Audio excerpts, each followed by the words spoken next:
CBS, America's #1 independent television network, presents the following sports exclusive. Miller, flushed, wants to throw, now he's going to do what he can with his legs. No, he will throw. Lobs it to the end zone! Touchdown! 9 seconds to play, and Drew Tate doesn't know that. The game's going to end on this play. He fires downfield. It's caught, and into the end zone! Touchdown, Iowa! Touchdown, Iowa! No time on the clock! I don't believe what I just saw! Welcome to Basically a Football Show. Basically a Football Show, Week 5 in college football and Week 4 in the National Football League. Great week in the NFL, no doubt. Awesome week in college football. Learned a lot about a lot of teams that really made some statements this weekend. Yes, definitely. But we'll start in college. We'll start at the top, the #1 team in the land, still with an overwhelming amount of first-place votes in the AP poll, the Alabama Crimson Tide. Things were a little rocky at the beginning. End of the first quarter, 3-3 with Kentucky. And then Alabama became Alabama, and it was 34-6. No big deal. 5-0 are the Tide. Was anybody really worried when it was tied after one? I think the only interesting news with Alabama this week is the guy who was the starting quarterback against USC before he got pulled for this freshman, Jalen Hurts. Yeah. Blake Barnett, I think is his name. He transferred out this week. So really? Yeah, I guess he's going to do junior college. Interesting little loophole there, I guess. #2 is your Ohio State Buckeyes, 58-0 over Rutgers. Rutgers isn't really liking this whole Big Ten thing quite yet. Not working out so well for him, is it? No. Run-of-the-mill, ho-hum, cupcake game for the Buckeyes, 58-zip. #3 in the country, still undefeated after a big win, Clemson Tigers. This was a good game. A hell of a football game here. Louisville-Clemson, obviously it was billed up as the big game of the weekend. It was #3 versus #5. Louisville with a huge win over Florida State just a couple weeks earlier. Clemson, defending national runner-up. And at halftime, 28-10, it looked like Clemson was starting to run away with it. Then in the second half, Lamar Jackson rediscovered who he was and got Louisville up late. Clemson's able to go ahead in the final minute or so, and it's a 42-36 win for Clemson. A huge win for Clemson, but, as it shows in the polls, Louisville goes from 3 just down to 7. This is still a pretty good loss and a huge win for Clemson. Yeah, and they looked good in this game. They didn't get blown out or anything. And I got to give some props to Clemson because over the years we've talked about they Clemson. I mean, it's a verb at this point. Yeah. They have shown over the past 2 seasons that they don't really do that so much anymore. I think 3 years ago that team loses this game. And under the same circumstances, and they get up off the floor and do the job. I want to say this is just a home field game. I think if they play this one in Louisville, maybe the result's exactly the same, but Louisville wins by 6. I think the other thing that you kind of saw, at least early on in the game, it was a situation where this is the first time this Louisville group has been in one of these night games. And Clemson has been in a lot of these over the last couple seasons. And maybe it looked like Clemson was just more comfortable with the environment. Could be. And Louisville got acclimated to it, as you saw after halftime there. But I think they acquitted themselves even in a loss. This is a game that, like you said, it was a home field thing. If they had the ball one more time, maybe they end up winning it. It's hard to say. I think they showed that they're completely legit with this game, for sure. Oh, yeah. And now it's just a matter of who loses if Clemson gets a loss along the way. Are they still in really solid playoff contention? This loss hurt a little bit, but I think that we got a long way to go yet. People are going to lose, and I think they're still in it. I think you're right. They acquitted themselves well in this game. They showed that they are legit. But you got to take a little bit of the shine off that Florida State win because Florida State is not that great. But then again, after seeing what Florida State's done, Louisville blowing them out doesn't seem as miraculous as it did last week. Clemson still does have to play Florida State later in the year, and Louisville still has to play Houston. So with the way that they played in this game and how close it was ultimately and how good they did look against one of the top teams in the country over the last 2 seasons. Yeah. I still like a lot of what I saw out of Louisville. They're still in the hunt for sure. Clemson moves up to 3. Louisville drops down to 7. #4 in the country last week and #4 in the country still this week. Michigan beats #8 Wisconsin 14-7. Not a high scoring matchup. Wisconsin drops down to 11. This was kind of a weird thing just because it was so low scoring and so tight. I think Wisconsin proved that they're legit too. They were in this game all the way through. And then did you see how the game ended? How Michigan closed this thing out? With the interception? With the incredible reaching behind him, one-handed interception. Yeah, it was nice. Yeah, Michigan's defense is definitely legitimate. I think Wisconsin hurt themselves. They played, I don't know if it was a game plan or, I mean, the quarterback did not have a good game, but I thought they played awfully conservative in this. And there was a lot of talk during the game that the plan was to just keep it close like this and win it late. It's a fine philosophy, I guess, as long as you can execute it. And they couldn't.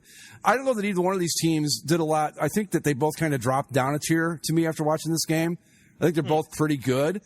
But neither one of them, I looked at both of these teams, and I'm going to sound like a total homer here, but these guys aren't at the Ohio State, Alabama, I'm even going to say Clemson, Louisville level. I don't think.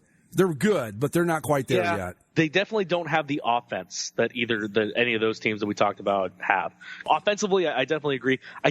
Michigan's defense is for real. They have the talent. They're well coached. They do their job. I like what I've seen from Michigan's defense. They're good, don't get me wrong, but I'm not so sure they're both not ranked a little higher than they should be at this point. The new number 5 in the country, they made their statement on Friday night. Oh, boy, did they. Washington Huskies. Everyone had questioned this team. There were a lot of people that were on the hype train. Then there came the backlash to it.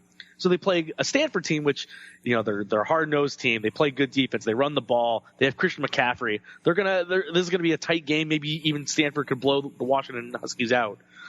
And it went completely the other way. Washington crushed Stanford. Just absolutely crushed them. The defensive line was hounding the quarterback all night. They limited Christian McCaffrey to 49 yards rushing on 12 carries. And they beat up the Stanford Cardinal 44-6. This was a shocker to me. This is about the last thing I expected in this game. Huskies are legit, you think? You think they made a statement? Well, they certainly made a statement. There's no question about that. What I'm wondering is if maybe the Pac-12, we always talk about how they beat up on each other. Maybe they're not quite as good as we think they are. Maybe Stanford, maybe we had them a little bit overrated.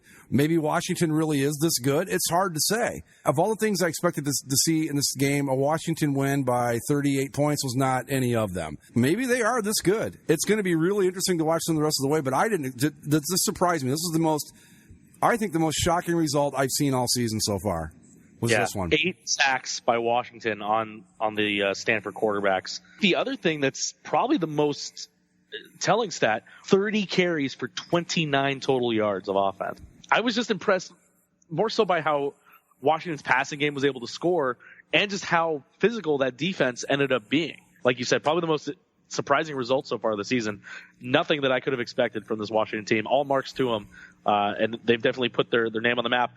And they've got themselves in sort of a driver's seat position. Should Washington run the table and be undefeated? There's no doubt now. Oh, they're in. They're in. One of the top 4 teams, yeah. Yeah, they're in, without a doubt. Well, we talked about from the start, we had to see them play somebody. And this was the game we pointed at on the schedule and said, we'll see where they are after the Stanford game. And you know what? I'm sold so far. I mean, that was just Stanford. Look, even if we had them a little bit overrated, which I'm not so sure we did. Even if we did, though, they're still a really good football team. This isn't like we said, okay, Stanford's really great, except they turned out to be, Western Michigan. That's not the case here. They're still good. Still a very, very impressive win by the Huskies. Number 6 in the country is still the Houston Cougars. They beat the hell out of Connecticut on Thursday night, 42-14. Again, they're not going to have any tests until they play Louisville later in the season. Number 8, moving up a spot, is the Texas A&M Aggies. Pretty comfortable win against South Carolina, 24-13 on the road. They stay undefeated, and that sets up a big showdown this weekend with the new number 9 team in the country, the Tennessee Volunteers. What a game. He pulled a game out of the fire against Georgia. What a game. Georgia looks like they ended the game on this huge bomb late with 10 seconds left? Right. And they get an unsportsmanlike conduct penalty. Georgia takes the unsportsmanlike, so the kickoff comes further back.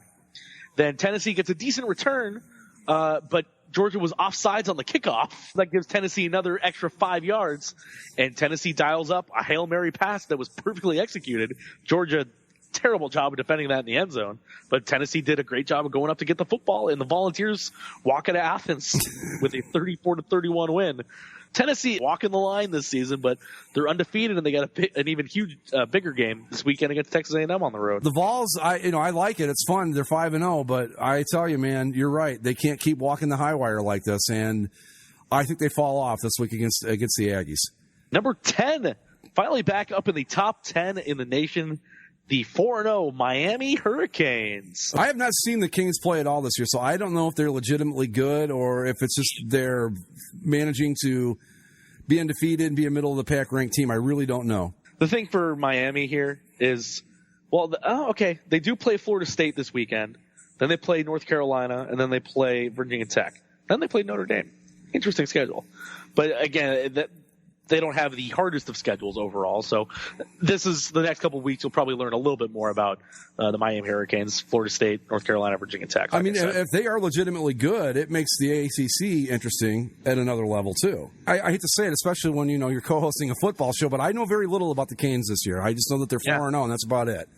No, I agree. I haven't seen too much of them either. It's just one of those things where you pay attention so much to the top, and there's so many great games going on that some of these things just slip through the cracks. But Florida State Miami is a big-time ABC game this week, so I'll probably see a little bit more of them. Yeah. And speaking of the ACC title game, we haven't mentioned it at any point, I don't think.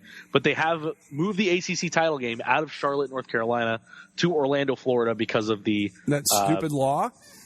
The stupid law that's going on in North Carolina, yeah. Good for the ACC. I'm glad. I mean, first off, I don't want to get into the whole thing, but it was a dumb law, and they're losing game after game, event after event because of this, and there's another one. So good for the ACC. Moving up to number 12, the Nebraska Cornhuskers. Look at all these old-time college football powers coming out of the woodwork. Yeah. It's like 1986 up in here, man. Yeah, Miami, Nebraska, Colorado's in the rankings for some reason. Right. One of those years. Nebraska had a little scare there. They were down 16-10 going into the fourth quarter, but a 21-point fourth quarter for the Huskers gets them over the hump against the Illini. For Illinois, jeez. Yeah, what happened to them? Staying at number 13, the Baylor Bears, 5-0, knocking on the door of the top 10. Is there a better illustration of what I've been saying about the Big 12 all season with the defense? That as long as you're going to let teams score that many points, anybody can beat you. I don't think Iowa State's good, and they're certainly not good enough to beat Baylor. I mean, they're 1-4 for God's sakes, but here they are, only lose by 3. A little bit of defense, and that doesn't happen. That's my point with the Big 12. People are putting the favorite tag now on Baylor. Baylor could lose a game just as easily as any of these other teams have. Yeah, the way they play defense in that conference, no one's going to go undefeated, so I don't think we need to worry about them. Moving up to number 14 is the Ole Miss Rebels. They get a 48-20 win over Memphis. They're 3-2. Still acquitting themselves very well. What are they ranked? 14. 3-2? 3-2. Okay. Yeah, their 2 losses are to... I know, Alabama, and who was the other one? Florida State. Yeah, okay, I'm sorry. A 3-2 record with the loss to Florida State at this point, I don't think that warrants it being ranked, what'd you say, 13, 14? 14. Yeah, I'm not... They did play Alabama tight in that game, though. Yeah, but I don't know. That seems a little bit overrated to me, but okay. Arkansas moves up 4 spots to 16. Arkansas play? Yeah, Arkansas. I lost it. Where'd you go, Arkansas? Either way, they Alcorn State, 52-10. Alcorn State, that's why I couldn't. Is that not Steve McNair's alma mater, Alcorn State? I believe you're right. Okay, that's all I know about them. Steve McNair, moving up to number 17, the North Carolina Tar Heels. What a win they had. Tight game with Florida State. Florida State had to make a big comeback in this game late in the fourth quarter, like they normally have to take the lead late. And then North Carolina, all they could get up to was to line up for a 54-yard field goal. And their kicker had never hit anything longer than 48 yards. The announcer was saying how, they tried all these in warm-ups and he was missing them all. I don't know why they're trying this right now. They should just try for the touchdown because this kid's not going to be able to make this field goal. And except tucks it inside the bottom corner. Yep. With some distance, too. Yeah. He bombed. And North Carolina knocks off Florida State 37-35. The Florida State Seminoles, I'm thinking that if we really took a swing and a miss on a team this year, it might be these guys. I think we talked, too, early on that Carolina's not a bad team. Not probably a top-tier threat to make the playoff team, but they're pretty good. Florida State is another example of the argument of, after 4 weeks is when we should start ranking teams, right? So right around now is when you would get the first rankings out for some of these teams. Florida State being at 23 as they fall down to 11 spot fall down after that loss. Maybe that sounds about right. Yeah. 23rd country, Florida State. Yeah. They're the bad version of Tennessee. I think we were dead positive that the ACC was going to be decided between Clemson and Florida State. I would have never guessed that at this point we'd be going Florida State's not even a factor in this now. Yeah, Florida State's not a factor. You got undefeated Clemson. Louisville is right up there still. North Carolina's 4-1. Miami's 4-0. Right, yeah. Crazy game this football. Moving up to number 18 is the Florida Gators. They get a win over Vanderbilt 13-6. Typical Florida football game, you know. Boy, they still don't have any offense, do they? No, I mean, the defense is great, but they just cannot score points. 4-1, 2-1 in conference. I wonder how good they would be if they could score some points. Because that defense is pretty damn solid. Defense is pretty solid. Give him Tim Tebow. He wants to keep playing something, right? Right. Number 19 is the Boise State Broncos with a 21-10 win over Utah State. I watched the beginning of this. Boise State is...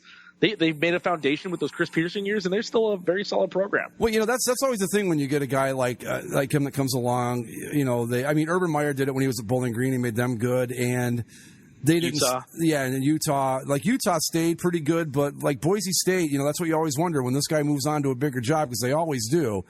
Will they be able to maintain it? And so far, it looks like Boise State may be able to hang in there, which is nice. San Diego State, they were 19th in the country last year. Oh, I know. What happened here? They went down to South Alabama on the road, and they got blitzed. Yeah. 42-24. Even last week we said, South Alabama, no big deal. San Diego State, they've looked good this season. They'll be okay. Right. That's a rough one to lose. And it doesn't hurt their shot in the Mountain West because it's still a non-conference game, so they can still knock off State later. But in terms of national rankings or being there if Houston were to go down at any point during the season, that was the Aztec shot, and they blew it pretty badly. Oklahoma jumps back into the rankings at number 20. They just outshoot TCU 52-46. Oklahoma went up big, and TCU had an incredible fourth quarter. They almost damn near pulled this thing off, but they just couldn't get that extra 6 points to make this thing a game. So Oklahoma knocks off TCU 52-46. Big 12 football. Do I even need to make the statement about the defense again? I'm not going to bother, but this is just another perfect example of it. No, it was not there. Yes, the offense was good, but man, just how wide open some of these teams are. I don't even enjoy watching games like that. I gotta have a little bit of defense. Come on. You gotta have it eliminates all the tension, you know? Could they make a big stop here? No, of course they're not. Yeah, because what you're watching in a game like this is not, can they get a stop? You're watching the clock going, do we have enough time left to get the ball back? That's basically what it boils down to. It's no fun. Right. It's a basketball game. It's, can we get one more possession? Can we get the shot up sort of thing? When you're a fan watching that, you're not going, God, let's hold them to the three. You're going, okay, let's let them score quick so we have more time when we get the ball back. That's just to me that you're right. It's basketball. I don't like a Florida football game where it's just defense you can't score. But I also don't like this thing where it's just, back and forth, back and forth, back and forth. Yes, you want that to some extent, but you want to have an equal amount of defense and hitting and running and passing, and to kind of mold a very equal type football game. Like, I like 35-28. I like 28-21. Those seem like pretty fun football scores to me. Well, and you want to at least have some sort of an idea that maybe somebody can make a defensive stop, whereas in a Big 12 game, it's not going to happen. If it does, it's by turnover or by accident. Get a pick six, make a punt return, something different. Yep. And especially here, because it's not even like they're running the ball. They're just throwing it all over the place. Yeah. Jumping into the rankings, number 21, the Colorado Buffaloes. Yeah. This is, again, it's like the 90s all of a sudden. Buffalo's a bit of a joke ever since they joined the pack. They've been horrible. Now they're something, yeah. Yeah. They must be cheating. Somehow they're cheating. There's some sort of recruiting violations going on out there. Well, I mean, when you got solid wins over teams like Colorado State, Idaho State, well, that's you beat up friggin' an Oregon State. Yeah. They're at USC this weekend, so we'll see if the Buffs can keep that run going. Boy, that would be a nice win for them if they can get it. I mean, not that USC is it's not like beating them in the Pete Carroll era, but it's still a nice win for them. Jumping into the rankings, number 22 is West Virginia. Again, Big 12, 4-0. They're going to pass the ball all over the place. They'll lose to somebody because they can't score 70 one week. I always forget they're in the Big 12, West Virginia. I think of them as like the ACC or something. They were in the Big East before that? Yeah, right? They were, yep. Yeah. Way to go, Hill Jacks. Nice job. Utah jumps down to 24 after a really kind of surprising loss at Cal. Cal makes a huge goal line stand to close this thing out late, keeps Utah out of the end zone for a 23-28 win. Utah, with their first loss of the season at Cal. Cal's a team, like we said before, if you put them in the Big 12, they probably run, just score as many points as anybody. They're probably a ranked team at that point. Yeah, and they might even have a little bit of defense too. Big goal line stand. I was actually impressed by that. It was a good little. That's something you don't hear Cal making a goal line stand to win a game. That's usually not the way it goes with them. And jumping into the rankings at 25 is the Virginia Tech Hokies. They're 3-1. We'll go Hokies. Dropping out of the rankings, Michigan State, San Diego State, TCU, Texas, and Georgia.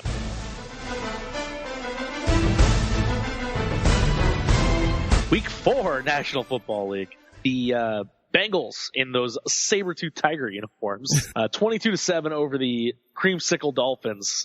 Those were bad. Nice bounce back for the Bengals. Dolphins just aren't a good team. No. I don't know what else. That AJ Green with a huge one though, 10 receptions, 173 and a TD.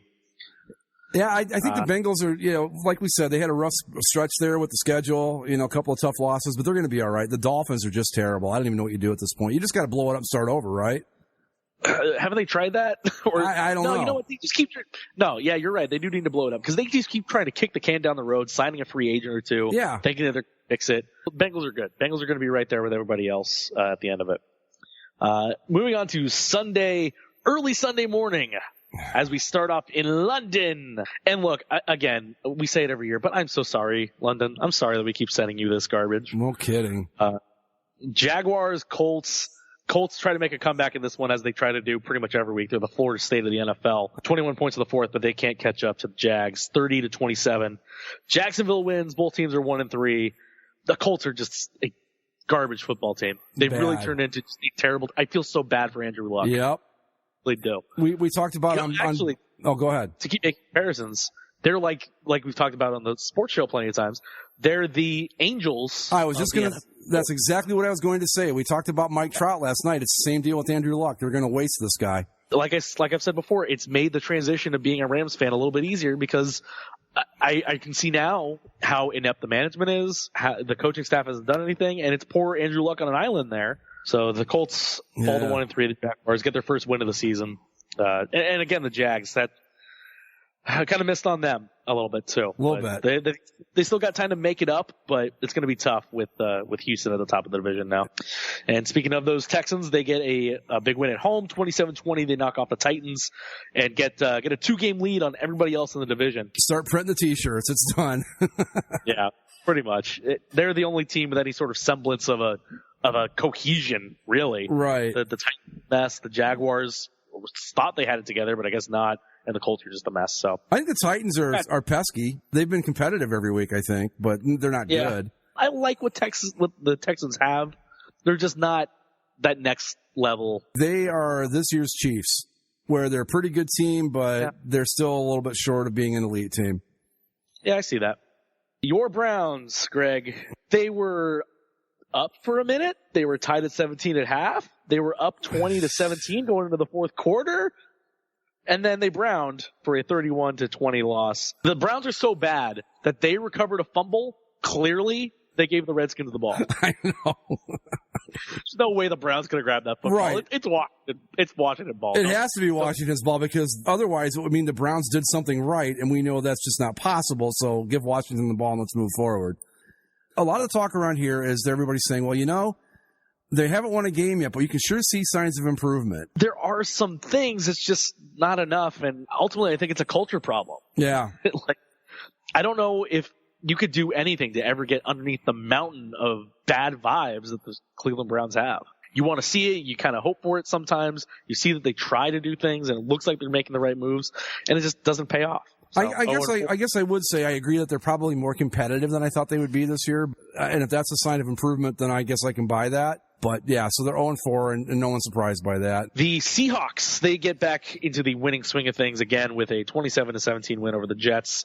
A good bounce back game offensively for the Seahawks. Russell Wilson 309 with 3 touchdowns. Jimmy Graham finally shows up. And the defense looked pretty good shutting down the Jets for stretches, even though the Jets were feisty, they were with it. But the Jets are 1-3 now, and that's another team that we thought that maybe they could be competitive, and they looked so good in that week one in the win against I guess they lost by a point to Cincinnati. They played Cincinnati tough. They had a nice win against Buffalo, and that's about it. But the Seahawks still 3-1. They're tied with the Rams on top of the division. probably the surprising one, but then when you think about it, not too surprising ultimately. The Bills shut out the Patriots in their last game without Tom Brady, 16-0. You can only go so far without a quarterback until you just can't. I mean, even as great as Belichick is, when you've got two guys that are both hurt, I'm not a bit surprised by this, and I wouldn't be. I'm sure no one's concerned about the Patriots. There's no need to be, but I feel bad for the poor Browns. They get Brady coming back after a loss. Oh my God. Ooh, that's going to be ugly. Good job by the Bills, though, to take advantage when they have to get that win. Could the Bills, here we go again with these two idiot teams. Are the Bills going to be pretty good this year, do we think? I don't think so. You know what? The Jets and the Bills are both bad, and I'm just going to leave it at that. Yeah, the Bills aren't great. Another surprising team, two surprising teams, really, in terms of their results. The Falcons, they can score a hell of a lot of points, man. They put up 48 and beat the Panthers 48-33. Falcons are 3-1. Julio Panthers Jones, 300 yards receiving. Yeah, Matt Ryan, 503 with 4 touchdowns. This is the Falcons offense that we've been afraid of seeing the last few years that makes them dangerous. And they're finally putting it together here for a surprising start. We knew the Panthers were probably going to be a little bit of a post-Super Bowl slump, but are the Falcons actually good? Maybe. Yeah, okay, we've seen what the Falcons have done, but do we believe that they're this good? I don't know if I'm ready to believe in them quite yet, just because I've also seen the Atlanta Falcons play over the last several seasons. Well, that was just going to say. They've got out to a couple of good starts and fallen apart. I think they even got out to a good start last year, if I remember right, and they just went straight down the tubes. The Falcons are a team you're going to learn about real quick in the next 2 weeks, as they're at the Broncos and at the Seahawks. Yeah, that'll tell the tale. One of the teams the Falcons beat, the Raiders, they get back in the win column with a thriller of a game in Baltimore. They hand the Ravens their first loss in a 27-28 or 28-27 game.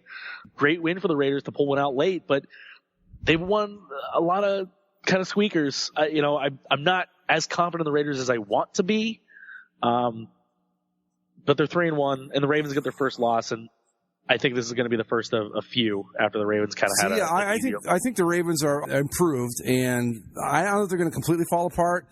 I think this is a good win for the Raiders on the road. What was that, like their third East Coast game so far this year out of the first 4? Something like that? Yeah. And they got a nice road win, nice comeback, and what a great catch by Michael Crabtree at the end of that game for the winning touchdown. Bears and Lions. Bears beat the Lions 17-14. A game that with these two teams that are so irrelevant that I had actually forgotten that they played when we talked about it yesterday. Both teams are 1-3. I had forgotten that they maybe have even played each other.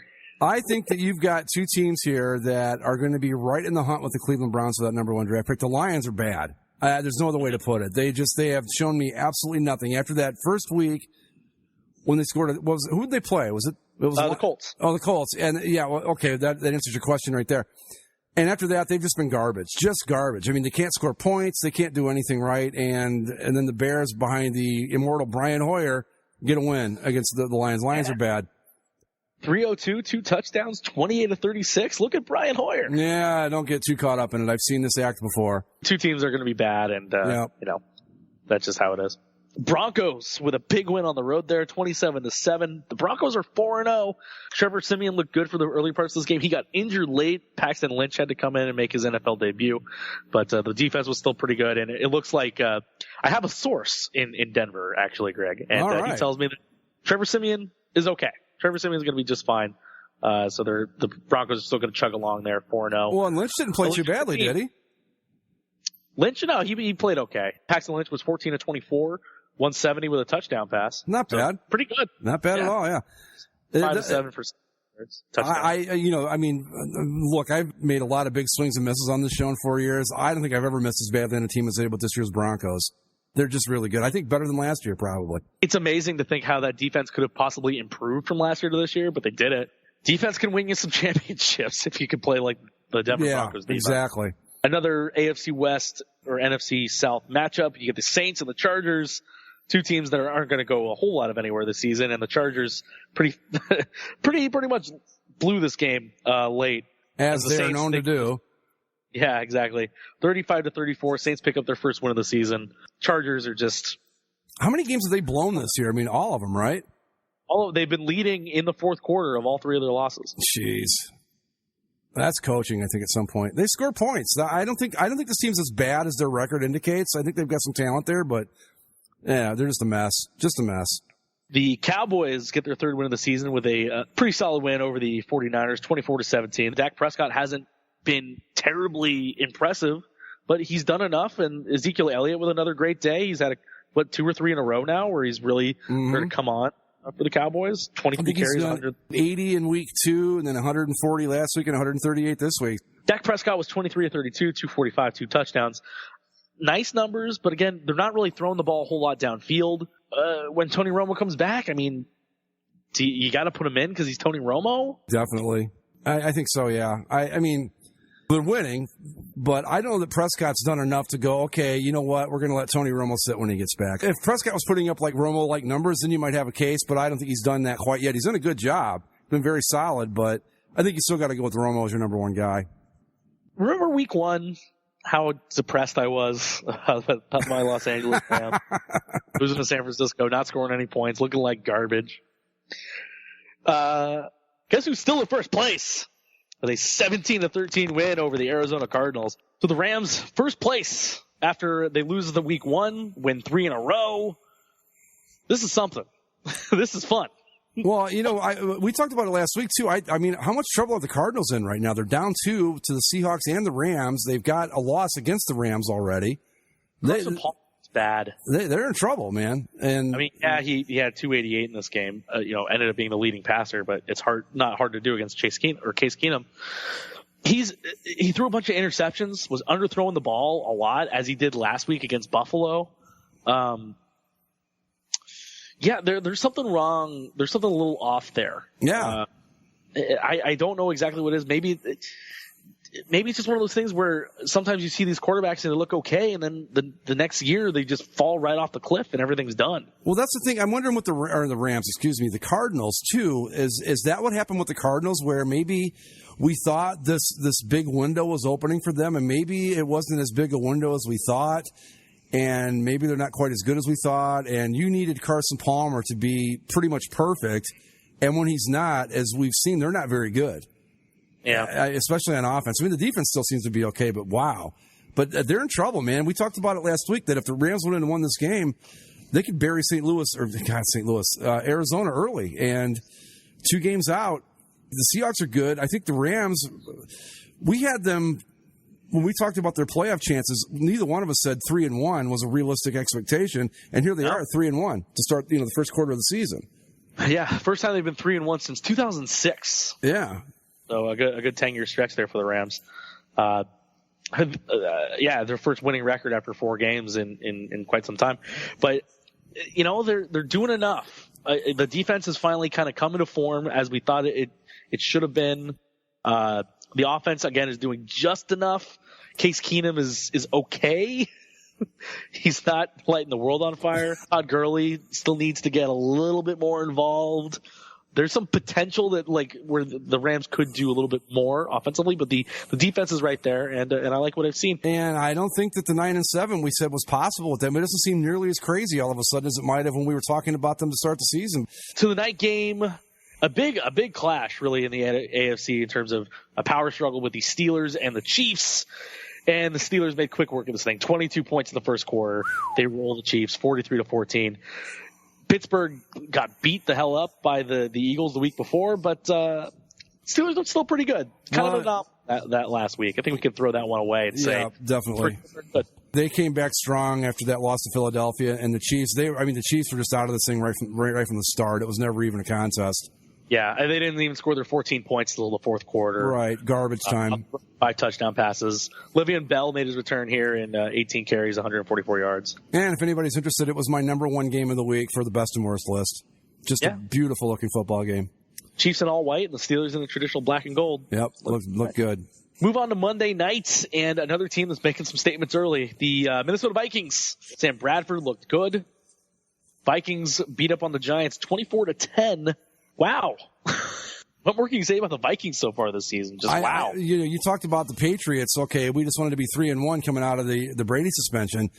I don't think anyone in the entire state of Minnesota thought there was a chance in the world that the Vikings would be 4-0 after 4 weeks without Teddy Bridgewater. And you bring in Sam Bradford, and it's like, well, God, Sam Bradford, his best years behind him. He's going to break. He's looked very good in his 3 games playing. Keep him upright. If he's playing like this, I think they're the best team in that division. As long as he's playing like this, they're better than the Packers. What was he? 26 of 36, 262, 1 touchdown. Just on a numbers level, it's not that great. But you look at some of the throws that he was making in that game, and he was lasering some of them in there. He looked good. I like what I've seen from them so far, and of course the defense keeps chugging along. That defense is much better than I had even thought that it was going to be this season. So good jobs there by the Vikings. So real quick, we've gotten through the first quarter of the season. Your biggest surprise, your biggest disappointment so far? I think you have to go with Carolina, 1-3. Arizona, I think, is right there too, a 1-3 team. That was the NFC title game last year. Yeah, both those teams are 1-3. That's amazing that both those teams have started off so slowly. On the other side, impressing me, I'm surprised that the Falcons are where they are. Again, I don't know if they're real or not, but they're scoring points. Minnesota being 4-0, of course. Philly 3-0. Even though I like the Broncos, them being 4-0 is a surprise. I think everything else is pretty much right in place. Yeah, I'm with you. I think my 2 big disappointments are the Panthers and the Cardinals.